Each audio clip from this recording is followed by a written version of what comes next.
Budget को लेकर आम और खास सभी लोग उम्मीद लगाए बैठे हैं। चाहे नौकरी पेशा हो, हाउस मेकर्स हो, कारोबारी हो, पेंशनर हो या छात्र, सभी को बेहतरी की उम्मीद है। दरभंगा में बजट को लेकर लोग क्या सोच रहे हैं, ये जानने की कोशिश की जी मीडिया संवाददाता मुकेश श्रीवास्तव ने।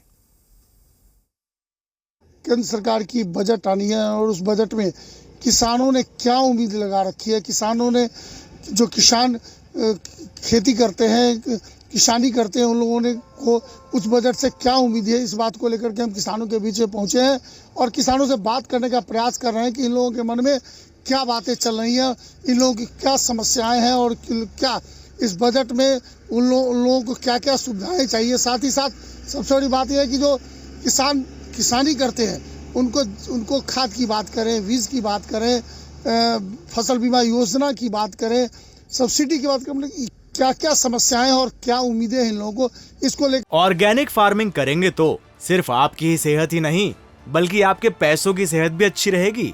ऑर्गेनिक फार्मिंग सीखनी है तो फ्रीडम ऐप को अभी डाउनलोड करो। करके अभी हम किसानों के बीच में पहुंचे। आप पीछे देख सकते हैं कि बड़ी संख्या में यहाँ पर किसान मौजूद हैं। ये किसान वो किसान है जो खेती करते हैं या पशुपालक हैं या फिर ऐसे लोग हैं जो किसान मक्का की खेती करते हैं, रबी की खेती करते हैं। साथ ही साथ ये लोग जो मवेशियों के दूध बेचने का काम, मछली पालने का काम, साथ ही साथ जो कई तरह की जो ये लोग किसानी करते हैं और हम बात करने का प्रयास करते हैं इनसे और जानते हैं कि क्या इन लोगों को इस बार की बजट से उम्मीदें हैं। जो सरकार किसान हितैषी बजट लाएगी, पिछले अनुभव से किसान अभी तक साइफरे में जा रहा है। किसान का यह हालत है जो लोग अब खेती छोड़ने पर मजबूर है। यहाँ एमएसपी की गारंटी कोई है नहीं।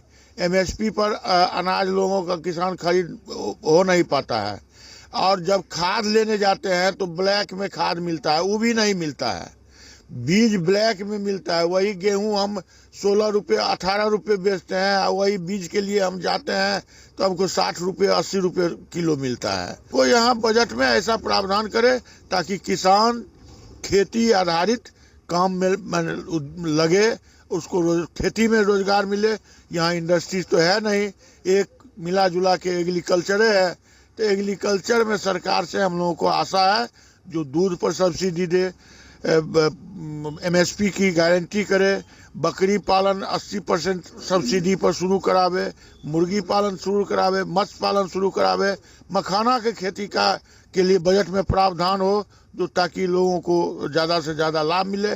और इस सब के अलावा बजट में प्रावधान होना चाहिए, एक प्यून भी अगर ऑफिस से रिटायर करता है तो उसको 40,000 50,000 रुपये पेंशन जिंदगी भर मिलता है। लेकिन जो किसान पूरे जवानी लोगों को खिलाने के लिए खेती में लगाते हैं, वो भी जब बूढ़े हो जाते हैं तो लाचार हो जाते हैं। इसीलिए हम लोग चाहते हैं कि किसानों को कम से कम 10,000 रुपया मासिक पेंशन हो। जो अभी बजट जो पेश होने जा रहा है उस बजट में किसानों के लिए किसी भी प्रकार का कोई प्रावधान नहीं होता है। किसानों के लिए आज खाद या बीज हम खरीदते हैं तो वह तो 2 नंबर का खाद मिलता है, वह भी इस भाव में मिलता है जो किसानों को दुगुना तिगुना दाम पर खाद हम परचेज करते हैं, बीज हम परचेज करते हैं। और डीजल और मोबिल जब पटौनी का वक्त आता है तो डीजल मोबिल भी महंगे दाम पर हम उपलब्ध होता है, जिससे किसानों को बहुत ही समस्या होती है। आज पटौनी का समय आता है तो न डीजल मिल पाता है, कहीं बोरिंग भी नहीं है। किसानों को बोरिंग सब्सिडी के आधार पर अगर मुहैया किया जाएगा तो किसानों को पटौनी में सुविधा होगा।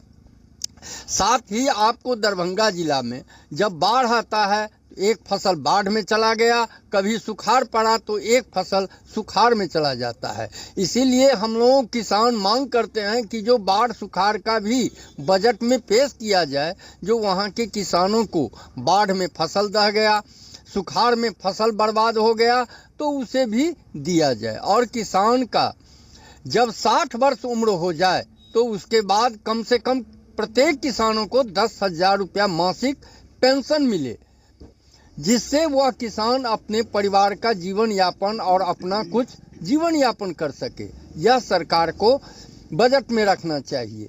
स्वामीनाथन आयोग का रिपोर्ट आया, उसी आधार पर अगर स्वामीनाथन आयोग की रिपोर्ट को अगर सरकार अगर मान कर करके वैसा भी अगर कर देता है तो हमारा एमएसपी कानून के तहत हमारा कुछ अनाज का मूल्य निर्धारण हो जाएगा, जिससे किसानों को सहूलियत होगी। पहले जो है किसान को सुविधा होना चाहिए और एग्रीकल्चर में जो सिंचाई की जो व्यवस्था होती है उसको पाइप लाइनिंग के माध्यम से बाय प्लॉट जो है वो पाइप लाइनिंग का व्यवस्था करे कि ताकि कटअप वाल के माध्यम से जो है किसान को जगह जगह पे जो है पानी पटाने का सुविधा हो और इसी तरीके से होना चाहिए। क्या कहेंगे आप?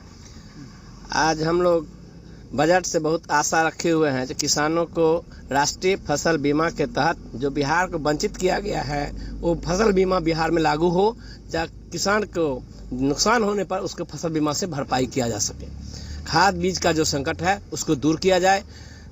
दूसरी बात है बाढ़ सूखा का स्थायी निदान कोसी बागमती नुनथर पर हाई डैम के निर्माण से किया जाए, इसका बजट में प्रावधान होना चाहिए, ये हम मांग करते हैं किसान।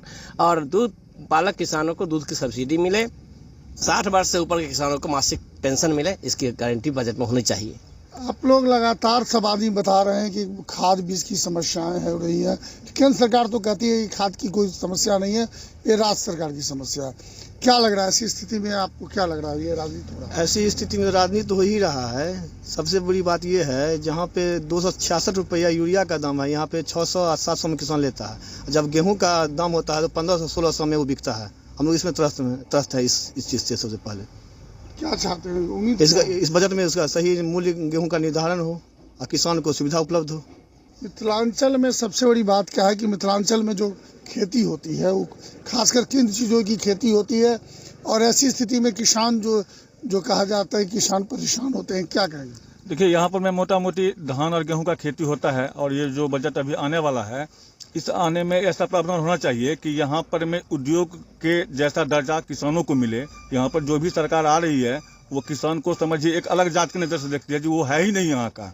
मतलब जो भी करना है किसान को जीना अपने दम पर है, मरना भी अपने दम पर ही है। अगर हम खाद देने जाते हैं उसमें सब्सिडी का व्यवस्था अगर हो, बीज लेने जाते हैं उसमें भी थोड़ा सब्सिडी का व्यवस्था हो तो किसान को थोड़ा वो आ जाए हैं। ये सब तरह का कुछ भी नहीं है। मोटा मोटी बात यह है कि बजट में ऐसा प्रावधान हो कि किसान को कुछ जिंदगी मिले कुछ, और उद्योग की तरह ये डेवलप करे। हमारा सामान का वैल्यू नहीं बढ़ रहा है, लेकिन हम जो बेचते हैं सामान 5 रुपए किलो, वो हम फिर आपका कहना है कॉर्पोरेट हावी हो रहा है। हाँ, सबसे पहले बात जो सरकार जैसे खाद के लिए हम किसानों का जो डाटा है सरकार के पास है, खाद यहाँ आवंटन सरकार देती है अगर 1000 टन तो यहाँ ज़रूरत रहता है 10,000 टन, और वही सरकार बोलती है हम तो आपूर्ति कर दिए। तो खाद जो भी है वो किसानों के नाम से एक आवंटन आए, उसमें ऐसा प्रोविज़न हो जो हमको ब्लैक पैसा नहीं, उसी दुकान में हमको जो 300 रुपये का खाद है उसका 700-600 देना पड़ता है। उसके लिए भी सुबह 4 बजे से लेकर 2 बजे दिन तक एक दिन लाइन में लगा, पता चला आवंटन ख़त्म हो गया। वो ऐसा प्रोविज़न हो जो हमारे लिए डायरेक्ट आवंटन आए, हम जाए उसी किसान को मिले तो उचित मूल्य पे मिल जाएगा।